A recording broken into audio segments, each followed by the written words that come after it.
नमस्कार। आप लोग देख रहे हैं महाराज फौजी बाबा चैनल।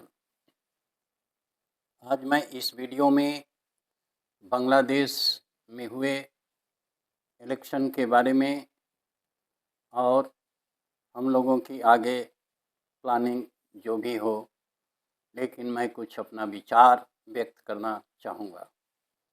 साथ ही साथ कुछ अन्य घटनाओं पर भी चर्चा करने का प्रयास करूँगा। जैसा कि आप लोगों ने देखा है और अनुमान से भी लगाया जा सकता है कि बांग्लादेश नेशनल पार्टी मेजॉरिटी में आएगी, इसमें दो राय नहीं। दूसरा ये भी था कि मरहूम खालिद जिया के मृत्यु के बाद में सहानुभूति वोट मिलना स्वाभाविक था और अच्छा है, क्योंकि दो ही पार्टियाँ थी। एक पार्टी थी ही नहीं जो मुस्लिम लीग थी शेख हसीना जी का, तो दूसरी पार्टी जो थी उसके बारे में लोग जानते हैं और स्वाभाविक था कि उसका इलेक्शन जीतना। और प्रधानमंत्री बनते हैं आपके तारिक रहमान जी, जो खालिदा जिया के बेटे हैं। वो भी ब्रिटेन से आ गए क्योंकि उनकी माता बीमार थी, देखने के लिए ही या अन्य प्लानिंग के लिए। ठीक है, जो होता है सो होता है। जैसा कि देखा गया है कि यूनुस जी के दौरान बांग्लादेश का क्या विचारधारा था या हम लोगों के साथ में किस प्रकार का, यानी भारत के साथ में कैसा संबंध था, इससे सभी लोग परिचित हैं। और ये मैं दोबारा दोहरा देना चाहता हूँ कि जो कुछ भी कदम इनके बारे में उठाया जाए, यानी बांग्लादेश पड़ोसी के बारे में उठाया जाए, बहुत ही सोच समझ करके, क्योंकि शुरुआती दौर पर जब कभी भी हम लोग उदारता के रूप में लेते हैं, और स्वाभाविक है ये हम लोग उदार हैं, लोग थोड़ा सा अच्छा तरीक़ा से बात करके हम लोगों को प्रभावित कर सकते हैं और हम लोग भावुक हो जाते हैं। प्राय यह है और हम लोगों की संस्कृति की देन है और ये ऊंचा चीज़ है, कोई बुरा नहीं है, लेकिन अगला भी समझे, एक तरफा ना हो, कोई भी चीज़ एक तरफा ना हो। यदि एक तरफा होगा तो हम लोग हमेशा से बेवकूफ़ बनते आए हैं, यानी मूर्ख बनते आए हैं और बनते आएंगे। कुछ हम लोगों की ऊंचाई तो है, लेकिन इस बुराई में इसलिए आ जाती है कि अगला जो है वो चालाकी अपना करना प्रारंभ करता है और हम लोगों से कुछ लेना चाहता है। इस समय बांग्लादेश की हालत आर्थिक दृष्टिकोण से, सामाजिक दृष्टिकोण से, चाहे अन्य दृष्टिकोण से भी उचित नहीं है, बहुत चुनौतीपूर्ण है। तो जैसा कि सभी लोग कहते हैं और मैं भी दोहराता हूँ कि पड़ोस अगर अच्छा रहता है, वहाँ पर अनावश्यक परेशानियाँ नहीं होती है, तो शांति आराम से बन सकती है। वो भी शांति से रहे, हम भी शांति से रहें, लेकिन ऐसा हो नहीं पा रहा है। जैसा कि देखा गया, हम लोगों ने बांग्लादेश के लिए क्या क्या नहीं किया और करते हुए आए। जब शेख हसीना जी थी उस समय, क्यों कि हम लोगों का आपसी व्यवहार और संबंध अच्छा था। दूसरा, जो आपकी पार्टी है बांग्लादेश नेशनल पार्टी, उसके साथ उतना अच्छा नहीं रहा। यही कारण रहा कि तारिक रहमान को ब्रिटेन में रहना पड़ा, इंग्लैंड में रहना पड़ा और वो बाद में आए। सुधार होता है, लेकिन मौलिक सुधार नहीं हो पाता है इस एज में या इस तरह चल करके। जैसा कि आप लोग जानते हैं कि बाहर के लोग हम लोगों को आगे बढ़ना नहीं देना चाहते हैं, इसलिए सभी लोग बांग्लादेश को अपनी तरफ आकर्षित करके भारत को परेशान करने का प्रयास करेंगे और माध्यम होंगे वहाँ के जो भी प्रधानमंत्री होंगे, जो कि तारिक जी का नाम आ रहा है, जो कि अभी ये अपना शपथ लेने वाले हैं। देखिए आगे आगे क्या होता है, किस तरीके से लोग ये है। शुरुआती दौर पर वो अच्छा बोलेंगे, इसमें दो राय नहीं है, लेकिन जब परिस्थितियों के प्रभाव में आएँगे, तो वो क्या डिसीज़न लेते हैं, क्या करते हैं, क्या बातें होती हैं, क्या चीज़ें होती हैं, ये अलग बात है। और इसके ऊपर हम लोगों को बहुत ही सावधान होना है, क्योंकि नज़दीकी और जो ज़्यादा से ज़्यादा हम लोगों का सरहद यानी सीमा लग रहा है, वो है बांग्लादेश। यदि हम लोग नहीं थोड़ा-सा भी सजग होकर के उसके साथ व्यवहार करेंगे, तो काम गड़बड़ हो जाएगा। जैसा कि आप लोग देखते ही हैं, चिकन नेक की बहुत बात सुनी गई है कि उसको लेकर के कर दिया जाएगा, तो हम लोगों की जो पूरा 7 स्टेट है, जिसको कि हम 7 बहनें कहते हैं, वो अलग हो जाएँगी। इत्यादि बहुत से अनुमान लगाए जा रहे हैं, बोले जा रहे हैं, कहे जा रहे हैं। लेकिन हमारे भी प्लान करने वाले और अन्य लोग सतर्क हैं, और सतर्क रहना भी चाहिए। हमेशा जो समस्याएँ आई हैं, वैसे सभी देख रहे हैं, और उसमें कोई बहुत बड़ा सुधार आएगा, मुझको तो ये अनुमान नहीं लग रहा है। इसलिए बांग्लादेश के साथ जो आगे वाला कदम उठाया जाए, बहुत ही सोच समझ करके और होशियारी से किया जाए।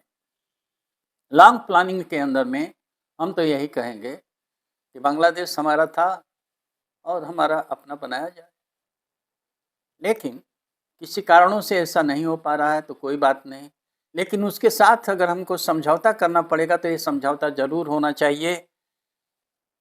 पहला समझौता होना चाहिए कि बांग्लादेश कोई ऐसा कदम ना उठाए जो कि भारत के लिए हानिकारक हो, ये होना चाहिए।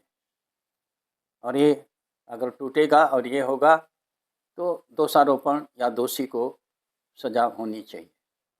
क्योंकि हम लोग जब कभी भी आगे जा रहे हैं या किसी तरीके से ये बढ़ना चाह रहे हैं, तो ये पड़ोसी जितने भी हैं हमारे, ये बात सभी को होना चाहिए। इसीलिए एशियन कंट्री का जो पहले बना था, उसके ऊपर दोबारा विचार किया जाए, और पाकिस्तान अगर नहीं आना चाहता तो उनको अलग कर दिया जाए इससे, और बाकी जो भी इंटरेस्टेड हैं, वो जो है हम लोगों का सार्क, एशियन नहीं सार्क, जो सार्क बना था, उसको दोबारा उसके ऊपर में विचार किया जाए, ताकि कम से कम कोई बात होती है, कोई ऐसी चीज़ें होती हैं, किसी के विरुद्ध में कुछ कहना होता है, तो सार्क का जो हम लोगों का तरीका था, उसको किया जाए, अच्छा तरीके से किया जाए। बांग्लादेश भी था, अध्यक्ष जो नेपाल था, बाद में जितना भी अध्यक्षता है, उसको हम सर्कुलेट करते रहते हैं। ठीक है, लेकिन इसके ऊपर में विचार कर लेना अति आवश्यक हो जाएगा और अच्छा रहेगा, क्योंकि कोई भी बात अगर हम कहते हैं तो 1 टू 1 हो जाता है, लेकिन एशियन कंट्री ये अपना जो सार्क कंट्रीज़ हैं, उनको बैठा करके आपस में बातचीत किया जाए, तो सभी जागरूक रहेंगे। ऐसा एक तरीका होना चाहिए। जैसे कि मेरे इसमें से एशियन कंट्री आ रहा है, जिसमें सिंगापुर वगैरह इत्यादि लोग सब लोग हैं, उसी तरह से हमारा सार्क बना था। लेकिन किन्हीं कारणों से इस पर विचार हो, तो हम लोगों को एकत्रित होना अति आवश्यक है।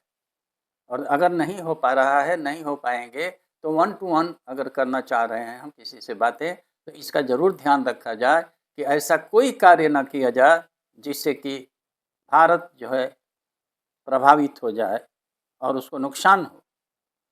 क्योंकि इस समय हम लोगों के कई दुश्मन खड़े हो सकते हैं या हो रहे हैं, और देख भी रहे हैं कि जो अमेरिका, ईरान और अपना इज़राइल वगैरह का जो झंझट या झगड़ा या मतभेद चल रहा है, वो सर्वविदित है। कब अटैक होगा, कब क्या होगा, सब एक-दूसरे को नाप रहे हैं, और थोड़ा-सा भी अवसर मिलने पर एक-दूसरे को अटैक कर जाएँगे। कई तैयारियाँ तो चल रही हैं दोनों तरफ से, और अन्य लोग भी उसको मदद कर रहे हैं। तो ये हमारा पड़ोस में ये सब होगा, तो हम लोग भी प्रभावित होंगे किसी न किसी रूप में। पड़ोस में आग लगेगी, तो दूसरा जो है, जो भी है घर, हो सकता है कि वो शांति प्रिय हो, लेकिन उसका प्रभाव आग का उसके ऊपर में भी पड़ेगा। ये हम लोग सोचते नहीं हैं, बाद में सोचते हैं जब आग लग जाती है। तो उस समय हम लोग कई बार कहने लगते हैं, ठीक है यार, वो अच्छा आदमी नहीं था, उसको ऐसा हो गया, हो गया। ऐसे ही इस तरीके से हो रही है, और इस पर हम लोगों को भी फ्यूचर में विचार करना होगा, स्पेशली बांग्लादेश को लेकर के। और जिस तरीके से हम लोग आतंकवाद का झेल रहे हैं, उसी तरीके से धीरे धीरे ऐसा ना हो कि बांग्लादेश जिसमें से कुछ प्रयास हो रहा है, उससे हम लोग प्रभावित हों और हम लोग परेशान हों। इसके ऊपर में हमारे जितने भी विद्वतगण हैं या प्लान कर रहे हैं या मंत्रीगण हैं, वो इसके ऊपर में विचार करें। एक बार मैं और दोहरा देना चाहता हूँ कि बांग्लादेश से अगर किसी प्रकार की हमारी समझौता हो, तो उस समझौता में ये पहला अवश्य किया जाए कि बांग्लादेश वो ऐसा कोई कदम नहीं उठाएगा जो कि भारत के हित में न हो, या कदम ऐसा उठा रहा है तो आपस में बातचीत अवश्य किया जाए। लेकिन जैसा मैंने कहा, एक बार और दोहरा देता हूँ, अगर सार्क को जिंदा किया जाए तो बेहतर रहेगा, क्योंकि उस बैठक को कभी भी बुलाई जा सकती है और उस बैठक में ये प्रस्ताव जो कुछ भी आ रहा है एक दूसरे के प्रति, उसमें बातचीत करके हम लोग उसको ख़त्म कर सकते हैं या उस समस्या का समाधान ढूंढ सकते हैं। ये बहुत आवश्यक हो गया है और इस पर हमें उम्मीद है कि हमारे जितने भी प्लानर हैं और जितने भी लोग इसके ऊपर में विचार कर रहे हैं, या जो भी हमारी विदेशी नीति के लोग हैं, इसके ऊपर अवश्य विचार करेंगे या विचार किए होंगे। क्योंकि हम लोग तो ज़मीनी लोग हैं, यहाँ पर अपने अपने अनुमान से बहुत सी चीज़ें सुनने को आ रही है, बहुत सी चीज़ें कहने के लिए आ रही है, हमारा भी बात ये सुन रहे हैं। तो जो भी समझौता हम करें, जो भी मदद करें, जो भी कुछ करें, पहला ये हो कि हम लोग एक दूसरे के अहित ना करें किसी भी हालत में और किसी भी क्षेत्र में। मेरा ख्याल है कि ये जो मैंने संक्षेप में जो कुछ कहा, इसके ऊपर में अवश्य ध्यान दिया जाएगा या ध्यान दिया गया होगा। मैं वीडियो को यहीं पर समाप्त कर रहा हूँ। उम्मीद है कि आप लोग भी इसके ऊपर विचार करेंगे। अच्छा लगे तो लाइक और सब्सक्राइब करें। सभी लोग खुश से रहें, शांति से रहें, पड़ोसी भी जो भी हैं, हम लोग एक दूसरे के प्रति मदद करें, कल्याणकारी बातें सोचें, अच्छे विचार रखें। यहीं पर मैं समाप्त कर रहा हूँ। जय हो, जय हो, जय हो।